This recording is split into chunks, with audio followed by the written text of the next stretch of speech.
और दोस्तों मैं तपन कुमार झा आप सभी का बहुत स्वागत करता हूँ। हमारे आज की वीडियो में बात करने वाला हूँ मैं कुछ साइबर सिक्योरिटी न्यूज़ के बारे में जो बेसिकली काफ़ी ट्रेंड कर रही है पिछले वीक के अंदर।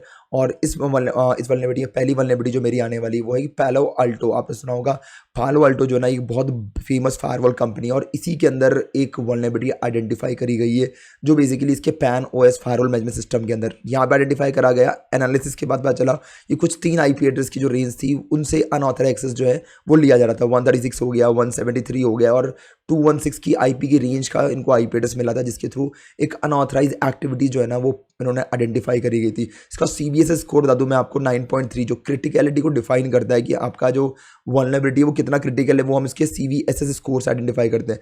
9.3 क्रिटिकल लेवल की वल्नरेबिलिटी के अंदर काउंट करते हैं हम लोग। उसके बाद बता दूं मैं आपको इस वल्नरेबिलिटी के थ्रू कोई भी आपके फायरवॉल का basically unauthorize remote code execution की वल्नरेबिलिटी हम आइडेंटिफाई कर सकते हैं। तो ये काफ़ी एक नेक्स्ट लेवल की वल्नरेबिलिटी है जो आइडेंटिफाई करी गई है। उसके बाद बात करूं मैं यहाँ पे Google vertex AI ML model के बारे में। तो आपने सुना होगा कि एआई एमएल जो है ना काफ़ी सिक्योर है और उसको है ना हैक कर पाना ऑलमोस्ट इम्पॉसिबल है। लोगों को लगता है कि एआई एमएल आने के बाद साइबर सिक्योरिटी का जो काम है ना वो खत्म हो जाएगा, बट ऐसा नहीं है। इवन सिक्योरिटी रिसर्चर ने वार्न करा है प्रिविलेज एस्केलेशन वल्नरेबिलिटी को, मतलब एक रिस्क हो सकता है कहाँ पे गूगल वर्टेक्स के एआई एमएल प्लेटफॉर्म को। बता दूं मैं जिनको नहीं पता, गूगल का जो ये वर्टेक्स एआई मॉडल जो है बेसिकली हम लोग इसको यूज़ करते हैं एमएल मॉडल को ट्रेन करने के लिए या फिर बेसिकली आपके आर्टिफिशियल इंटेलिजेंस एप्लीकेशन को भी ट्रेन करने के लिए, डिप्लॉयमेंट करने के लिए हम इसको यूज़ करते हैं। इसको 2021 मई के अंदर पहली बार इंट्रोड्यूस करा गया था और अब जो है बेसिकली यहाँ पे 2 टाइप की वल्नरेबिलिटी आइडेंटिफाई करी गई, ठीक है ना। एक वल्नरेबिलिटी जो है बेसिकली वो अलाउ कर रहा है कि अगर आप इसके जॉब परमिशंस में थोड़ा बहुत अगर आप हेर फेर कर सकते हैं तो उसके बाद कोई भी प्रिविलेज एस्केलेशन कर सकता है। गैस जिनको नहीं पता बता दूं मैं आपको, प्रिविलेज एस्केलेशन का मतलब क्या होता है कि आप यहाँ पर 2 टाइप के प्रिविलेज एस्केलेशन होते हैं, horizontal and vertical. So privilege escalation मतलब क्या होता है कि जैसे मान लो आपने किसी भी अकाउंट में लॉगिन करा, फेसबुक अकाउंट में लॉगिन करा एज अ यूज़र, और अगर आप किसी वल्नरेबिलिटी का यूज़ करते हुए आप उसके हायर प्रिविलेज पे जा पा रहे हैं तो इसे हम बोलते हैं प्रिविलेज एस्केलेशन। या फिर आप अपने अकाउंट से दूसरे अकाउंट का डेटा एक्सेस कर पा रहे हैं तो ये प्रिविलेज एस्केलेशन की वल्नरेबिलिटी में आता है जो कि इस पर्टिकुलर वर्टेक्स एआई में देखी जा रही है आने वाले टाइम के अंदर। नेक्स्ट वल्नरेबिलिटी के नेक्स्ट इस न्यूज़ के बारे में बात करें तो ये है ईरानियन हैकर। आपको पता है कि हर ऑर्गेनाइजेशन जो है, हर कंट्री जो है अपने खुद के हैकर्स को हायर करती है, अपनी खुद की हैकर्स की आर्मी ट्रेन करती है, ठीक है। तो यहाँ पे जो है ना बेसिकली क्या करा गया है कि यहाँ पे एक विट्स रेड के नाम से एक मालवेयर जो है स्प्रेड करा जा रहा है जो टारगेट कर रहा है कहाँ पे, इजराइल ऑर्गेनाइजेशन को। क्योंकि ईरान वाले जो हैकर्स हैं वो इजराइल गवर्नमेंट को टारगेट कर रहे हैं विट्स रेड के थ्रू। अब ये क्या है बेसिकली, रैट जो है ये क्या है, इसे बोलते हैं रिमोट एक्सेस ट्राउजर। इसका काम क्या होता है बेसिकली रिमोट एक्सेस प्रोवाइड करना किसी भी सिस्टम का, जिस सिस्टम में आप डालोगे ये रैट, इसका ये आप आराम से आपको रिमोट एक्सेस प्रोवाइड कर देगा। ये एक मालवेयर की कैटेगरी के अंदर काउंट होता है। इसका काम क्या होता है, पहले तो रिकनेंस करना, आइडेंटिफाई करना कौन कौन से कॉम्प्रोमाइजेस एंड पॉइंट है, और फिर उसके बाद अगर एक बार आइडेंटिफाई कर ले तो एग्जीक्यूट करना उस मालवेयर को उस सिस्टम के अंदर। तो बेसिकली बता दूं मैं आपको, चेक पॉइंट ने इसको आइडेंटिफाई करा है। चेक पॉइंट ने इसका नाम आइडेंटिफाई करा है विट्स रेड के नाम से, और ये आइडेंटिफाई करा गया था 2023 के अंदर, 1 सितंबर 2023 के अंदर इसको आइडेंटिफाई करा गया था। इसके कुछ आर्टिफैक्ट्स मिले थे कहाँ पे, वायरस टोटल। जिनको नहीं पता, वायरस टोटल एक प्लेटफॉर्म है जहाँ पे आप मालवेयर्स के बारे में जानकारी ले सकते हैं, नए मालवेयर्स हो या फिर मान लो आपके पास कोई सी फाइल रिसीव हुई है जिसको आपको वेरीफाई करना है कि क्या ये जो फाइल है ये एक मालवेयर है या नहीं है, तो उसको आप सीधे वहाँ जाके अपलोड कर दो। अब बता दूं मैं आपको, ये जो मालवेयर है करता क्या, ये बेसिकली कुछ एग्जीक्यूट कर सकते हो आप कमांड। जिस सिस्टम पे ये डाल दोगे आप ट्रोजन को तो ऑटोमेटिकली आप उस कमांड के ऊपर उस सिस्टम पे रिमोटली कमांड को एग्जीक्यूट कर सकते हैं, स्क्रीनशॉट ले सकते हैं, फाइल को अपलोड कर सकते हैं। इवन की लॉगिंग आप जो वहाँ पे टाइप कर रहे हैं वो भी यहाँ पे पता चल जाएगा। आपने जो कॉपी कर रखा है वो भी निकाल सकते हैं। इवन कुकीज़ फाइल्स को भी आप एक्सटेंड कर सकते हैं जिससे आप किसी भी अकाउंट के अंदर एंटर कर सकते हैं जो सिस्टम में चल रहा है। नेक्स्ट जो है वो बेसिकली पोस्टग्रेस एसक्यूएल अगर आप यूज़ कर रहे हैं तो ये बहुत खतरनाक बात है क्योंकि इसके अंदर एक बहुत हाई लेवल की वल्नरेबिलिटी आइडेंटिफाई करी गई है जो हाई सेवरिटी के ऊपर आता है। इसका सीवीएसएस स्कोर जो है ना वो दिया गया 8.8, जो भी एक हाई लेवल की वल्नरेबिलिटी है। हर वल्नरेबिलिटी को हमारे यहाँ पे एक सीवी नंबर के साथ में हम रिप्रेजेंट करते हैं। तो यहाँ पे जो दे दिया गया है इसका सीवी नंबर जो है वो 2024 10979, ये सीवी स्कोर दे रखा है। अगर आप खुद पोस्टग्रेस चलाते हैं, एसक्यूएल चलाते हैं, डेटाबेस चलाते हैं तो आपको इस वल्नरेबिलिटी के बारे में अवेयर होना चाहिए क्योंकि ये जो वल्नरेबिलिटी है ना ये अलाउ करता है आपके एनवायरनमेंट वेरिएबल को चेंज कर देना। ये वैसे ही जैसे मान लो कि हम 2 दोस्त बात करते हैं तो 2 दोस्त जो होते हैं ना वो आपस में कभी एक दूसरे को नाम से नहीं बोलते। जैसे मान लो अपन ने बोला कि नहीं छोटू इधर आ, अब छोटू को पता है कि जैसे मान लो छोटू का नाम आकाश है, तो अगर मैंने बोला ए छोटू इधर आ, तो सबको पता ऑलरेडी कि किसको बुलाया जा रहा है, आकाश को। तो बेसिकली ये एनवायरनमेंट वेरिएबल्स होते हैं। तो कई बार क्या होता है, बहुत सारी एप्लीकेशंस जो होती है ना, ये एनवायरनमेंट वेरिएबल का यूज़ करती है। अब उस कंडीशन में होता क्या है कि है ना, बार बार आप किसी भी यूआरएल को डालने की जगह या फिर उसकी वैल्यू डालने की जगह उस वेरिएबल को डाल दो, तो अगर इसमें कोई चेंजेस हो जाएगा ना, तो काफ़ी सारी इश्यूज़ जो है ना हो सकता है। मतलब मल्टीपल एप्लीकेशन अगर एनवायरनमेंट वेरिएबल से लिंक है, मतलब अलग अलग एप्लीकेशन में अगर आपने सेम एनवायरनमेंट वेरिएबल यूज़ कर रखा है, तो अगर एक बार एनवायरनमेंट वेरिएबल में चेंज हो गया तो वो सारी एप्लीकेशन इंपैक्ट हो जाएगी। अगर आप पोस्टग्रेस का वर्जन 7.1 या फिर 16.5 या फिर 15.9 या फिर 14.14, 13.7 और 12.21, अगर इनमें से कुछ भी अगर आप यूज़ कर रहे हैं तो आपको एक बार चेक करना पड़ेगा इसके बारे में। नेक्स्ट जो वल्नरेबिलिटी आ रही है वो आ रहा है रशियन हैकर। भाई मतलब कि हर कंट्री के, पहले ईरान के हैकर जो है, रशियन हैकर है, वियतनामीज हैकर की भी न्यूज़ है भाई अभी हमारे न्यूज़ वाले के ग्रुप के अंदर। तो रशियन हैकर जो है ना, बेसिकली ये एक्सप्लॉइट कर रहे हैं NTLM। अब NTLM जिनको नहीं पता, थोड़ा बैकग्राउंड देता हूँ मैं। NTLM और LM ये दो टाइप के प्रोटोकॉल हमारे विंडोज़ में काम आते हैं। जब आप विंडोज़ में लॉगिन करते हैं ना, जैसे आपने लॉगिन करा विंडोज़ के अंदर, तो लॉगिन करते वो आपसे पासवर्ड मांगता है। जो जहाँ पे लॉगिन कर रहे हैं वहाँ पे विंडोज़ का पासवर्ड मांगता है। एंटर योर पासवर्ड, आप पासवर्ड डालते हैं तभी आप लॉगिन कर पाते हैं। तो ये जो पासवर्ड है ना, ये विंडोज़ जो है हमारे सिस्टम के अंदर कहीं ना कहीं स्टोर करता है। इसको स्टोर करने के लिए उसने कुछ प्रोटोकॉल डिज़ाइन कर रखे हैं, LM प्रोटोकॉल, NTLM और अभी लेटेस्ट में चल रहा है करब्रोस, जहाँ पे आप ईमेल के थ्रू लॉगिन करते हैं।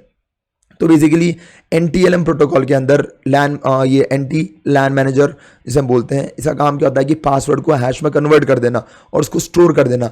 अब जब ये जो पासवर्ड आपके सिस्टम में ही, बता दूं मैं आपको कि ये जो पासवर्ड जो आप डालते हैं हमारी लॉगिन स्क्रीन के ऊपर, ये आपके सिस्टम पे ही स्टोर होता है।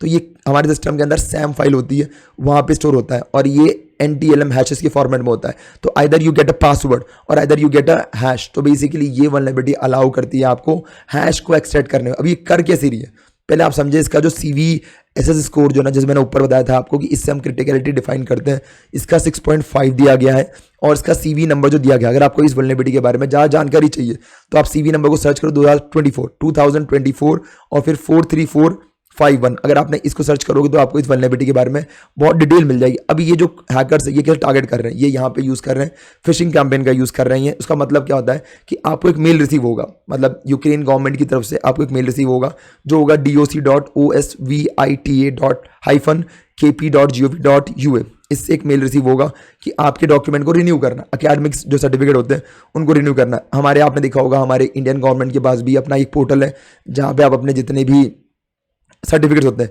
उनको मैनेज कर सकते हैं। उस एप्लीकेशन का नाम मुझे कमेंट में जरूर बताना, ठीक है। तो आपको एक मेल रिसीव हुआ कि भाई आपका जो सर्टिफिकेट है ना वो एक्सपायर होने वाला है, रिन्यू करना है एकेडमिक सर्टिफिकेट को। आप क्लिक करो, क्लिक करके एक जिप फाइल डाउनलोड हो जाएगी आपके सिस्टम के अंदर। डाउनलोड होने के बाद जैसे आप क्लिक करोगे ना तो वो एक .url वाली फाइल से कनेक्ट हो जाएगा। और ये जो है ना, ये बेसिकली एक कमांड एंड कंट्रोल सेंटर जो होता है वो उस मालवेयर का, वो होता है 92.42.96.30 से कनेक्ट हो जाएगा और उसके बाद इस मालवेयर को आपके सिस्टम में एक्टिवेट कर दिया जाएगा। तो ये जो वल्नरेबिलिटी है ना, ये भी एक नेक्स्ट लेवल की वल्नरेबिलिटी और इसके थ्रू वो हैश वगैरह जो होते हैं ना, NTLM के हैशेस को निकाल लेगा, एक्सट्रैक्ट कर लेगा, जिसकी वजह से उसको रीयूज़ करा जा सकता है। तो मतलब कि पासवर्ड की वहाँ ज़रूरत नहीं पड़ेगी, हैश के थ्रू ही आपके लॉगिन में सिस्टम में लॉगिन करा जा सकता है। तो ये वल्नरेबिलिटी एक आमतौर पे वल्नरेबिलिटी बहुत इंपॉर्टेंट है, जो कि डायरेक्टली सिस्टम का एक्सेस मिल जाएगा इस कंडीशन में।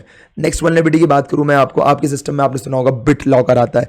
तो बेसिकली अगर मान लो आपने श्रिंक लॉकर जो है रैंसमवेयर, एक टाइप का रैंसमवेयर है, इसका काम क्या होता है कि डेटा को एनकोड कर देना ऐसे फॉर्मेट में और की जो है ट्रांसमिट कर देना। जैसे मान लो कि आपने कोई फाइल डाउनलोड करी, क्लिक करके कोई फाइल डाउनलोड करी, डाउनलोड होते ही आपने जब डबल क्लिक करा उसको इंस्टॉल करने के लिए, तो आपके सिस्टम में रखी हुई सारी फाइल को उसने एनकोड कर दिया, ऐसे फॉर्मेट में कन्वर्ट कर दिया जो अब रीडेबल नहीं है। और उसके बाद वो जो की रहेगा जिससे वो उसने एनकोड करा है, उसमें उसको लॉक करा है, तो वो की चल जाती है हैकर के पास। अब उन सारी फाइलों को अगर आपको वापस से व्यू करना है, डिकोड करना है, उस कंडीशन में आपको देने पड़ेंगे पैसे। तो बेसिकली यहाँ पे एक फ्री डिक्रिप्टर रिलीज करा गया। अगर आपका सिस्टम इससे पहले श्रिंक लॉकर के थ्रू एनक्रिप्ट हुआ है तो बेसिकली आप इसकी हेल्प से कर सकते हैं। बिट डिफेंडर ने इस चीज़ को मतलब इस चीज़ का जो वो है आपका डिक्रिप्टर है उसको लॉन्च करा। ये पहली बार जो ये श्रिंक लॉकर था ये आइडेंटिफाई करा गया था मई 2024 के अंदर। कैस्परस्काई कंपनी ने आइडेंटिफाई करा था कि भाई ये जो है ना फाइल को एनक्रिप्ट कर रहा है। और ये बेसिकली कर क्या है, ये हमारे जो सिस्टम के अंदर जो हमारे आपने देखा होगा बाय डिफॉल्ट बिट लॉकर आता है, उसी यूटिलिटी का यूज़ करता है फाइल को एनकोड करने के लिए। और अगर आप देखेंगे जब ये सिस्टम के अंदर आपके आएगा, जैसे आपके सिस्टम में ये कोई फाइल आ गई इन्फेक्टेड फाइल 2 मिलेगी। अगर आप चेक करना चाहते हैं तपन भाई कि मेरे सिस्टम के अंदर भी कोई ऐसी फाइल आई थी या नहीं आई थी, तो 2 फाइल मिलेगी। एक तो मिलेगा आपको check.vps, तो ये VB स्क्रिप्ट पे रन करता है, ठीक है ना। तो check.vps मिलेगा और audit.vps। check.vps का काम क्या होता है, अगर आपके सिस्टम में, जैसे मेरे सिस्टम में आ गया ये वाला रैनसमवेयर, तो मेरे नेटवर्क में बहुत सारे मैंने AD सर्वर्स बना रखे होंगे, एक्टिव डायरेक्टरी। जिनको नहीं पता कमेंट में डाल देना, वीडियो बना दूंगा मैं AD के ऊपर। कक्षा वाली चैनल के ऊपर पूरा एक सीरीज बना रखा है मैंने, इसके ऊपर जाके जरूर चेक करना, ठीक है। तो AD सर्वर के ऊपर जाके हर जगह कॉपी कर देगा, और दूसरा वाला जो रहेगा audit.vps, इनके सिस्टम के अंदर ये रैनसमवेयर को डाल देगा, और उसके बाद 2 दिन के बाद एग्जीक्यूट करवाएगा।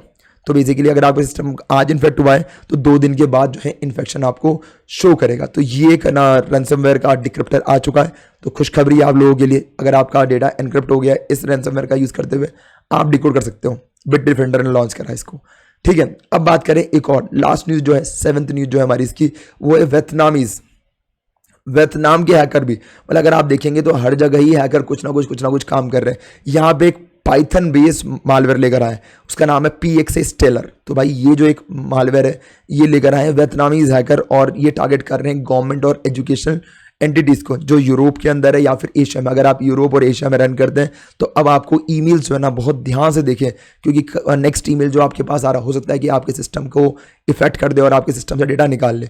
ये जो बेसिकली मालवेयर टारगेट करता है विक्टिम को उनकी सेंसिटिव इन्फॉर्मेशन निकालने के लिए, जो हो सकता है आपके ऑनलाइन अकाउंट्स, जो भी आप ऑनलाइन अकाउंट यूज़ करते हैं, VPN अगर आप यूज़ करते हैं, FTP क्लाइंट अगर आप यूज़ करते हैं, फाइनेंशियल इन्फॉर्मेशन, और सबसे इंपॉर्टेंट है कि ब्राउजर की कुकीज़, मतलब कि अगर आपने कहीं पे लॉगिन कर रखा है तो वो डेटा भी ये निकाल लेंगे, तो फिर आपके अकाउंट को एक्सेस कर सकते हैं, हाईजैक कर सकते हैं। इवन अगर आप गेमिंग खेलते हैं तो गेमिंग सॉफ्टवेयर का डेटा भी ये निकाल लेता है।